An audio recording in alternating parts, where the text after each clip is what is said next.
Larry Herb, Xbox Live's Major Nelson here on the floor of Gamescom to talk Sunset Overdrive with Ryan Schneider, James Stevenson from Insomniac Games. Now, what do you guys do? Talk to me about what your individual roles are at Insomniac. Sure.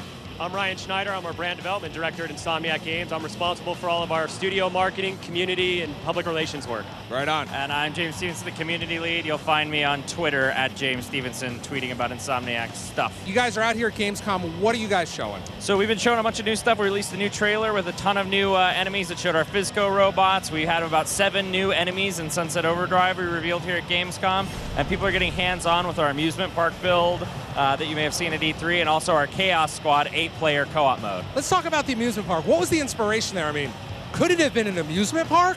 One of the main tenets of Sunset Overdrive is actually fun trumps realism. So what could be more fun than an amusement park? There's a lot of bizarreness in the world of Sunset Overdrive, and that's what we're celebrating. The end of times does not have to suck. Well, that's true. Now, I want to be clear. This is an amusement park. Are there clowns? I'm deathly afraid of clowns. So I am too! Yes! Customization is critical in Sunset Overdrive, so if you wanted to dress up looking somewhat like a clown, you could probably do that.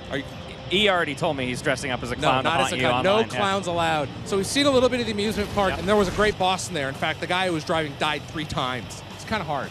The boss you're talking about is the Herker, and the Herker has a giant bulldozer fused together as his arm, and he can throw hunks of debris. He will chase you all over the map. Sometimes he'll even throw OD mutants at you, the overcharge drinkers. He's ruthless and deadly. Some of the things you've been showing off here at Gamescom is the extreme customization. That's right. And there's you can really own it, right? How about we got a kangaroo codpiece for crying out loud. What more do you want to know? Sounds like a lot of fun. What else are you guys showing out here? So like I said, we have a ton of new enemies. So there's our Physco robots, which you may have seen in our new trailer. That's the 3rd enemy faction in the game. They're really ruthless. They jump around. They follow you from rooftop to rooftop. They have a lot of ranged attacks. They're really powerful, and they kind of require different tactics to beat than the mutants. We also showed a bunch of new mutants. So there's the spawner mutant who has a dumpster on his back that more OD keep jumping out of while he's still alive. There's the gunker mutants. They shoot free stuff onto your grind rail. So if you're just thinking you can grind around with impunity, no, these guys will stop you from grinding and force you to kind of keep moving and changing your traversal up. We also have the wingers who fly around, spawn little enemies, and have some serious attacks that also affect the grinds too. So some really cool new enemies at the show as well. In addition to all of that you're showing, we've also announced an Xbox One. Let's talk about that. It's bright and it's white.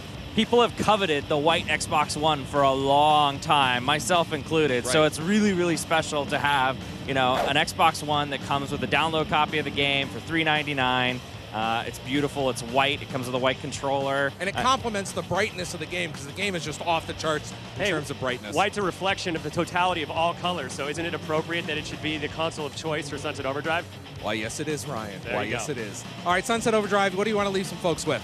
Sunset Overdrive takes the dreary concept of the end of times apocalypse, flips it on its head, smashes it to pieces, and brings you a fresh new experience for an open world shooter. All right, Ryan and James, thank you so much from Insomniac Games. We'll see you next time. Clean up. Bye-bye.